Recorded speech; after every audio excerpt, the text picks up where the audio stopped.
Hello, you guys. Hello, everybody. Um, so some of you know me. I have a YouTube channel, but I wanted to get into podcasting only because I like to talk. I talk a lot, and I like to talk, and I like to talk about certain things. And so this is my first podcast. It's something I always wanted to do. I was kind of leery about doing it because there's so many issues out there that needs to be had, that needs to be talked about, especially amongst our Black community. Like, it can be whatever. Um, but my podcast for me today is about maternal mortality. We don't talk enough about it. It's it's something that we just need to talk about. So today I want to talk about maternal mortality. Even though my daughter is 18 years old, I experienced maternal mortality over 18 years ago when my daughter was born. I might get emotional. And even though um, I'm 50, it still bothers me. It's still something over my head that I cannot get over. And I think the only way to do it is to talk about it, because back then my daughter was born in 2006. So yes, they didn't talk about we didn't know anything about maternal mortality, or none of that stuff. We didn't know about that. I didn't really get into thinking about maternal mortality. I was watching a TV show about it a couple of years ago. I forgot the TV show, the Resident or something. So when I saw the episode about that, the Black woman, she was telling, the husband, they was telling the doctors, telling the doctor that she's not okay, stuff like that. That brought back so much of what happened to me. And I was so blessed and fortunate to live through that. But it's a lot of Black women that weren't fortunate. And I'm not singling out women in general. I'm saying for me, my perspective, and on behalf of other Black women, it was a really terrible time for me when I experienced that. Even though back in 2006, it wasn't really heard of. And so I saw that episode. It brought back bad memories of maternal mortality for me. Maternal, what happened with me. And then most recently, watching Marriage to Medicine, when Dr. Jackie was talking about it and everybody was criticizing her, sometimes, everybody was criticizing her for what she said and stuff. And she has apologized. We can move on from that. But when I was watching the reunion and Dr. Jackie and Dr. Simone was talking about Black women, that's why Black women should get a Black doctor. I didn't have a Black doctor. My doctor was white. And that whole experience, giving birth, I was in labor for 15 hours. No drugs or anything.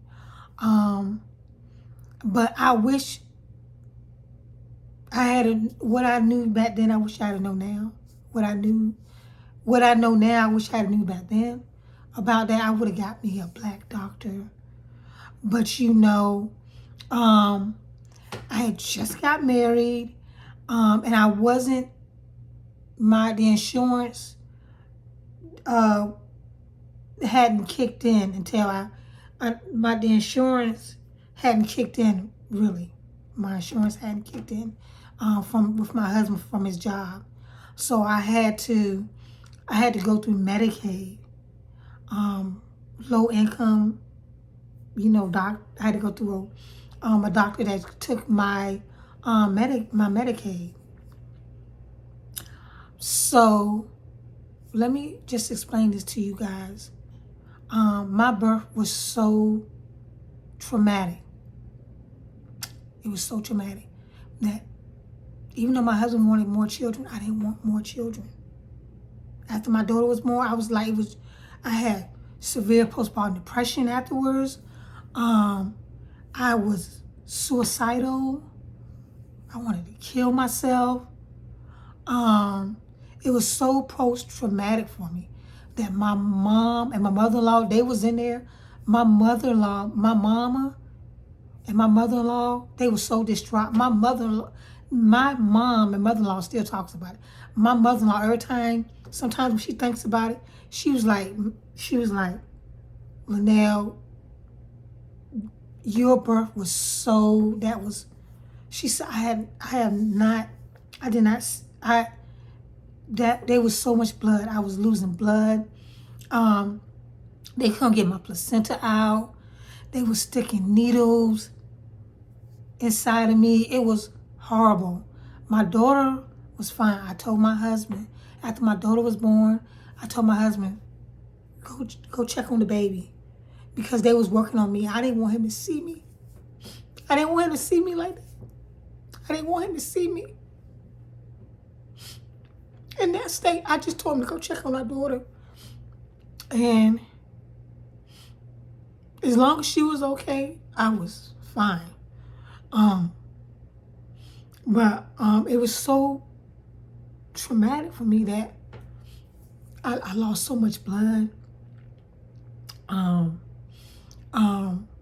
The doctor, he was a white doctor. He didn't know what he was doing. He was just sticking these needles in, in my private area.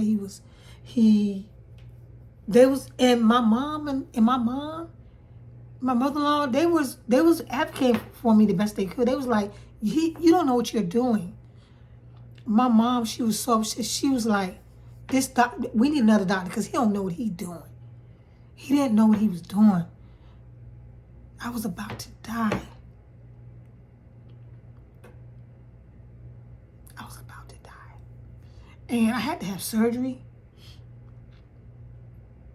I'm a very religious person. And I was going down for surgery. And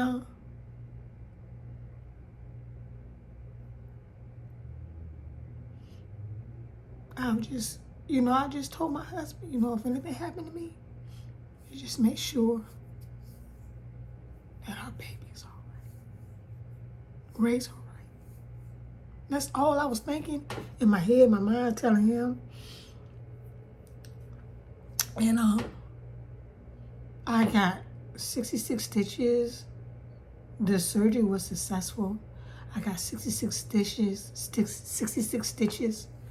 I had to be out of work. I was out of work for like 90 days.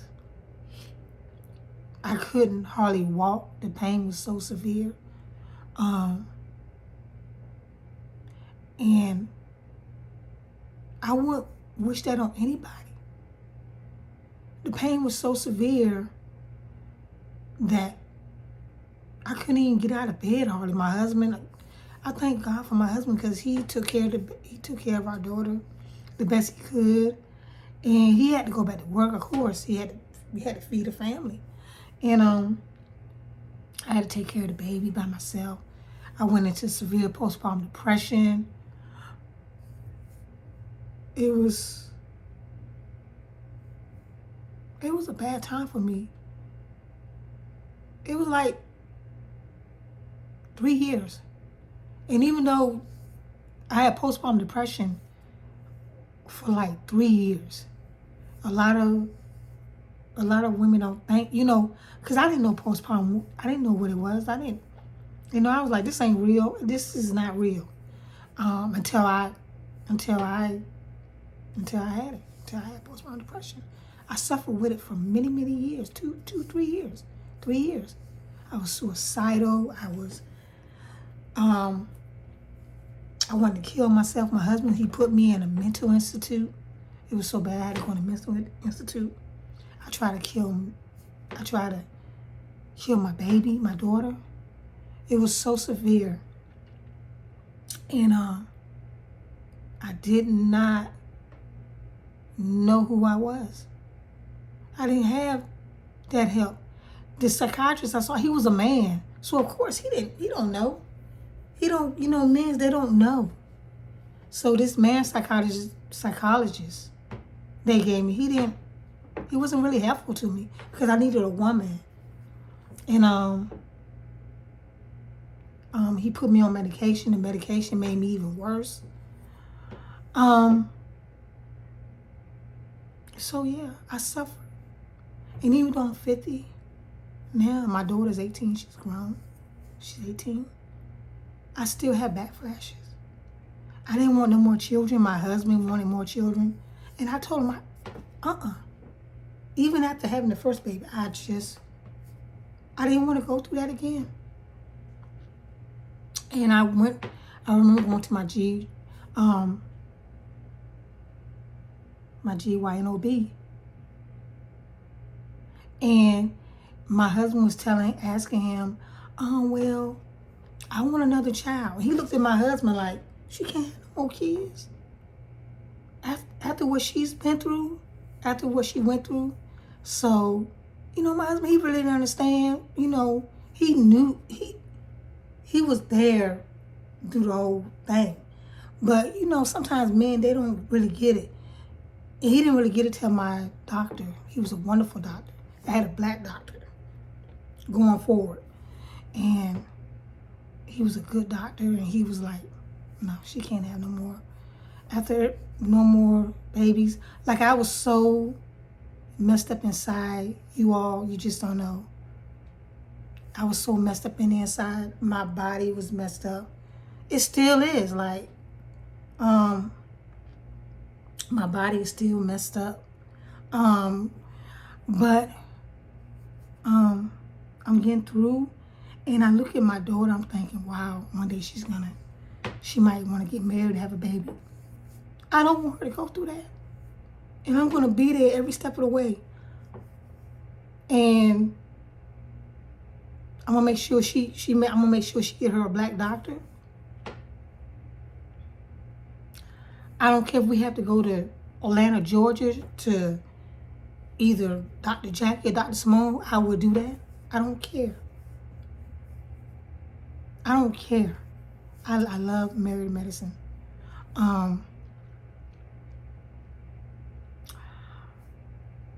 Because, we need more doctors. We don't have a lot of doctors. My daughter had a situation, and we took her to a GYNOB, a black one, 5 stars. And she told us that there's a shortage of doctors, black doctors. It's a shortage, and my daughter wanted to go to college to be a doctor. And she encouraged her to go, if that's what she wanted, because there's a shortage of doctors, black doctors. We need more black female GYNOBs. We have very few where I live at in Virginia. Very few. It was hard to find the ones that we found. My doctor, he retired. So it was hard for me to find a GYNOB. And we found one, and it was hard trying to find a black GYNOB with 5 stars. And for me, I'm just so grateful. Because even though I experienced all what I went through, even though I experienced it, my daughter, she would not know. I would not let her go through that alone. Because even though I had my family and everything, I was alone. I didn't have really nobody to really talk to about it. But the man upstairs. And he helped me. He got me through it. And is anybody that's going through that? You're not alone. So, let me stop crying. So let's talk about it. Maternal mortality. It's real. I almost lost my life because of it. Because this doctor, this white, he didn't know what he was doing. I'm not saying he was a bad doctor. He just didn't know what he was doing. And I suffered many, many years. Even up to now, I still suffer from it. And I wanted more children, but